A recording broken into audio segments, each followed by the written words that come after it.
Chang Group presents TCG News, a monthly review of the Southwest Florida real estate market. And now your host, Dwayne Sultan.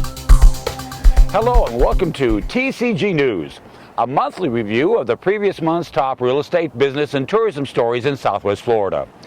This month we're coming to you from my hometown, Bonita Springs. More specifically, Bonita Beach Park. And that's the Gulf of Mexico behind me. At the end of this newscast, we'll take a tour of this park and discover why many locals consider it a real treasure. But first, our lead story. Flipping. The California-based data company RealtyTrack released a statement in May that said the Cape Coral-Fort Myers area is the 18th most profitable metro area in the country to make money flipping houses. According to the survey, the average gross profit on a flip in the Cape Coral-Fort Myers area is 46.4%, or an average of $55,417. When it comes to areas of the country where flips are the highest percentage of total sales, Naples was ranked 16th nationally. If you're curious, the top flipping market in the country, with an average profit of 94%, was Baltimore, Maryland. If you're looking for a county on the upswing, you need to look no further than Charlotte County. Charlotte County is located just north of Lee County and has two major cities, Punta Gorda, the county seat, and Port Charlotte, located just north of Punta Gorda across the Peace River. In the fourth quarter of 2014, Charlotte County had the state's largest increase by percentage in single-family home sales, with 1,057. That was a 25% jump from the previous quarter. For perhaps the biggest surprise of all, we head to the Punta Gorda Airport. In 2014, passenger traffic skyrocketed by 88% compared to 2013. According to the airport, 628,075 passengers utilized the airport last year. According to national statistics, that makes the Punta Gorda Airport the fourth fastest growing airport in the country. One of Southwest Florida's newest and smallest towns has just been given a great honor. That town is Ave Maria, located around 15 miles east of Naples. Until recently, it was known for its town center and the Ave Maria University, a private Catholic institution. Now, thanks to Metro Study, Ave Maria was named the top single-family community in Southwest Florida, which is based upon annual housing starts. In just the first quarter of this year, Ave Maria topped the list with 263. Lee County's foreclosure numbers jumped in May. According to the Southwest Florida Real Estate Investment Association, 131 homes fell into foreclosure in Lee County last month. That compares to 101 in April and ties the 131 in March of this year. The number of single-family home permits pulled in Lee County in May dropped significantly. In May, 277 single-family home permits were pulled by builders in Lee County. That compares to 361 permits that were pulled in April and 343 that were pulled in March, which are slightly inflated numbers due to the fact new impact fees were going into effect and builders pulled permits early in an effort to avoid them. We all know tourism is big in Southwest Florida, but just how big is it? Well, here are some numbers. In Lee County, tourism brings in $3 billion. In Collier County, it's $1.8 billion. And in Charlotte County, $451 million. Every year, Dr. Beach, a.k.a. Stephen Leatherman, releases his top 10 beaches in the United States. And we're very pleased to report 2 Southwest Florida beaches made that impressive list.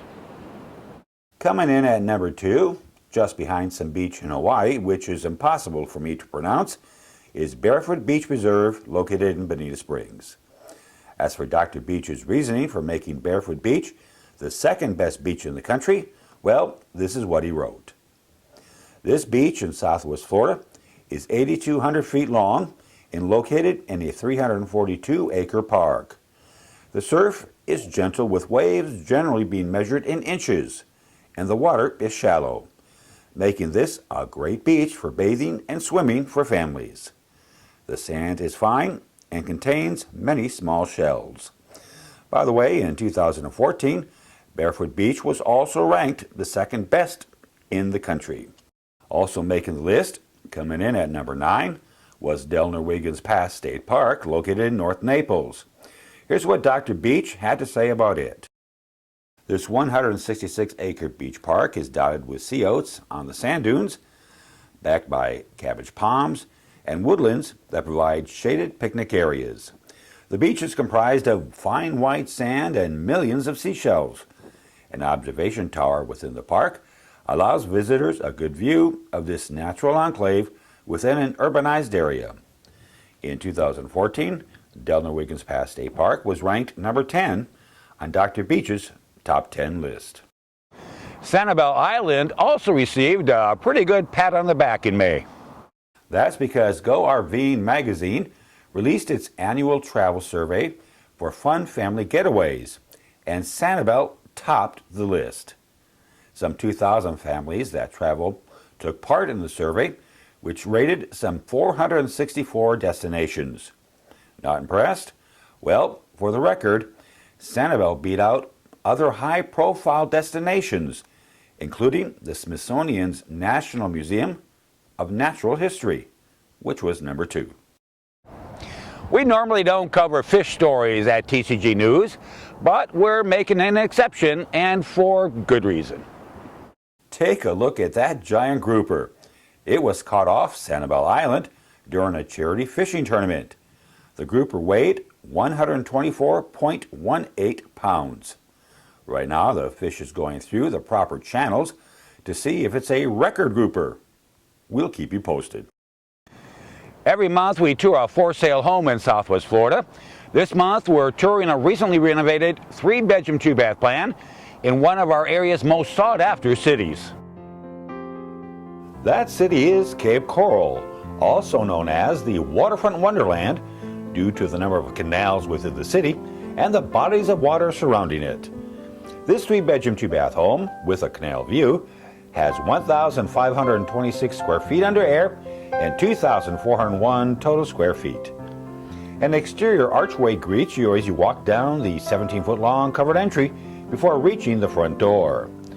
As you step inside, the tiled living room comes into view. It measures 14 by 13 feet, has 3 sets of windows that overlook the front yard, and a cathedral ceiling that measures 11.5 feet at its peak. On the opposite side of the living room is the 12 by 10 foot tiled dining area with decorative light already in place. The sliding glass doors in the dining area lead out to a 33-foot-long screen enclosed lanai.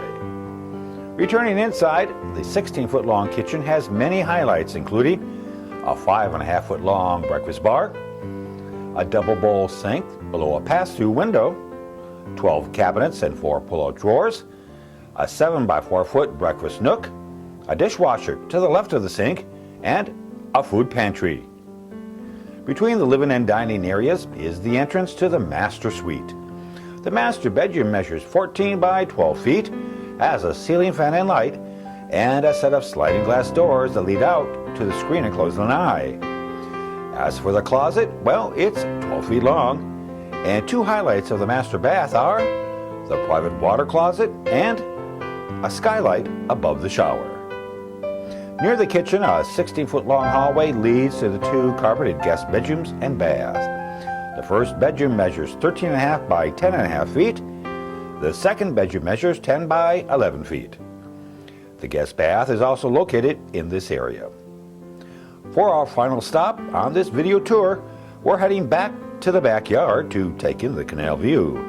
Just imagine sitting on a bench near this big shady tree as you watch your neighbors launch their boats for the Caloosahatchee River or the Gulf of Mexico.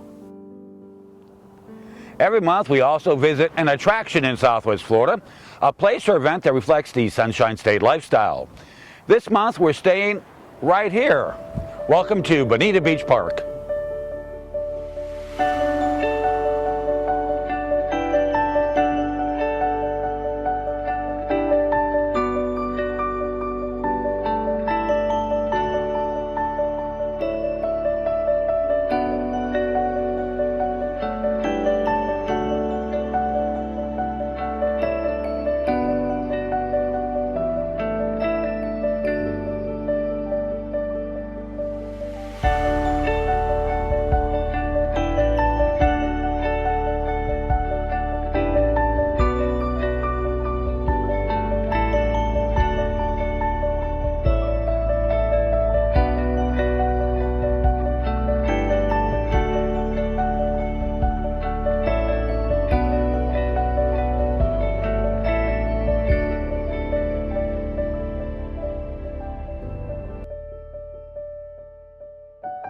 Dr. Beach did not put Bonita Beach on his list of the top 10 beaches in the country, which is humorous to us locals.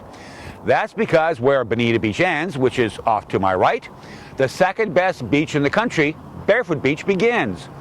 And just south of Barefoot Beach and across a narrow channel is the number 9 Darren Wiggins Pass State Park. All three are basically in a row from north to south. But only 2 will be packed with vacationers wanting to see what it's all about. Perhaps it's good not to be in the spotlight. Well, that's our newscast covering the month of May.